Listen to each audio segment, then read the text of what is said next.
ಅಂತಾರಾಷ್ಟ್ರೀಯ ಮಾದಕ ವ್ಯಸನ ಮತ್ತು ಅಕ್ರಮ ಸಾಗಾಣಿಕೆ ವಿರೋಧಿ ದಿನಾಚರಣೆ ಜಾಥಾ ಪೊಲೀಸ್ ಇಲಾಖೆ ಹಾಗೂ ಎಸ್ಎವಿಟಿ ಕಾಲೇಜ್ ಸಹಯೋಗದಲ್ಲಿ ಅಂತಾರಾಷ್ಟ್ರೀಯ ಮಾದಕ ವ್ಯಸನ ಮತ್ತು ಅಕ್ರಮ ಸಾಗಾಣಿಕೆ ವಿರೋಧ ದಿನಾಚರಣೆ ಆಚರಿಸಲಾಯಿತು. ಪಟ್ಟಣದ ಎಸ್ಎವಿಟಿ ಕಾಲೇಜ್ ಆವರಣದಲ್ಲಿ ವಿದ್ಯಾರ್ಥಿಗಳಿಗೆ ಉಪನ್ಯಾಸ ಕಾರ್ಯಕ್ರಮ, ಪಟ್ಟಣದ ನಾಗರಿಕರಲ್ಲಿ ಸಾರ್ವಜನಿಕರಲ್ಲಿ ಜಾಥಾ ಮೂಡಿಸುವುದಕ್ಕೆ ಜಾಗೃತಿ ಜಾಥಾ ಹಮ್ಮಿಕೊಳ್ಳಲಾಯಿತು. ಎಸ್ಎವಿಟಿ ಕಾಲೇಜ್ ವಿದ್ಯಾರ್ಥಿಗಳು ಮಾದಕ ವ್ಯಸನ ಹಾಗೂ ಕಳ್ಳ ಸಾಗಾಣಿಕೆ ವಿರೋಧಿಸಿ ಘೋಷಣೆಗಳನ್ನು ಕೂಗುತ್ತಾ ಜಾಗೃತಿ ಜಾಥಾದಲ್ಲಿ ಪಾಲ್ಗೊಂಡಿದ್ದರು. ಪಟ್ಟಣದ ಶ್ರೀ ಬಸವೇಶ್ವರ ವೃತ್ತದಿಂದ ಜಾಥಾ ಪ್ರಾರಂಭಗೊಂಡು ಪಟ್ಟಣದ ಪ್ರಮುಖ ಬೀದಿ ರಸ್ತೆಗಳು ಹಾಗೂ ವೃತ್ತಗಳಲ್ಲಿ ಸಂಚರಿಸಿ ಜಾಗೃತಿ ಮೂಡಿಸಲಾಯಿತು.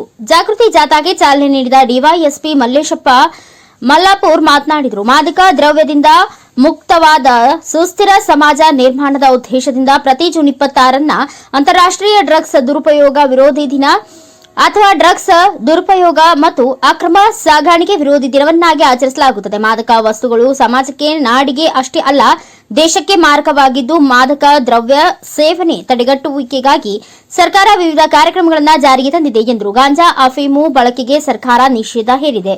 ತಂಬಾಕು ದ್ರವ್ಯ ಸೇವನೆ ತಡೆಗಟ್ಟುವಿಕೆಗಾಗಿ ಸರ್ಕಾರ ವಿವಿಧ ಕಾರ್ಯಕ್ರಮಗಳನ್ನು ಜಾರಿಗೆ ತಂದಿದೆ ಎಂದರು. ಗಾಂಜಾ, ಅಫೀಮು ಬಳಕೆಗೆ ಸರ್ಕಾರ ನಿಷೇಧ ಹೇರಿದೆ. ತಂಬಾಕು, ಮದ್ಯ ವ್ಯಸನ ಸಾರ್ವಜನಿಕ ಸ್ಥಳಗಳಲ್ಲಿ ಬಳಕೆ ಕಾನೂನು ವಿರೋಧಿಯಾಗಿದೆ.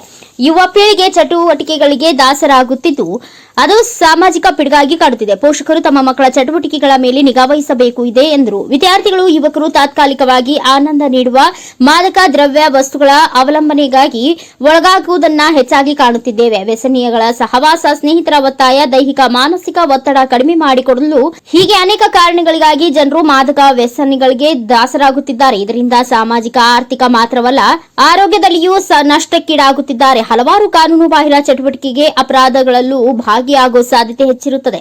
ಕಾರಣ ಸರ್ವರು ಮಾದಕ ವಸ್ತುಗಳ ಬಳಕೆ ಹಾಗೂ ಸಾಗಾಣಿಕೆಯನ್ನು ವಿರೋಧಿಸಬೇಕಿದೆ. ಇಲಾಖೆಯೊಂದಿಗೆ ಸಹಕರಿಸಿ ಮಾದಕ ವಸ್ತುಗಳ ನಿಷೇಧ ಕಾರ್ಯಕ್ಕೆ ಸರ್ವರು ಸಹಕರಿಸಬೇಕಾಗಿದೆ ಎಂದರು. ಸಿಪಿಐ ಸುರೇಶ್ ತಳವಾರ್, ಪಿಎಸ್ಐ ಧನುಂಜಯ್ ಕುಮಾರ್ ಹಾಗೂ ಸಿಬ್ಬಂದಿಗಳು ಉಪಸ್ಥಿತರಿದ್ದರು. ಜಾಥಾದಲ್ಲಿ ಎಸ್ಎವಿಟಿ ಕಾಲೇಜಿನ ನೂರಾರು ವಿದ್ಯಾರ್ಥಿಗಳು ಭಾಗವಹಿಸಿದ್ರು. Viji Vrishabhendra, NKS TV 4 news, Kudligi.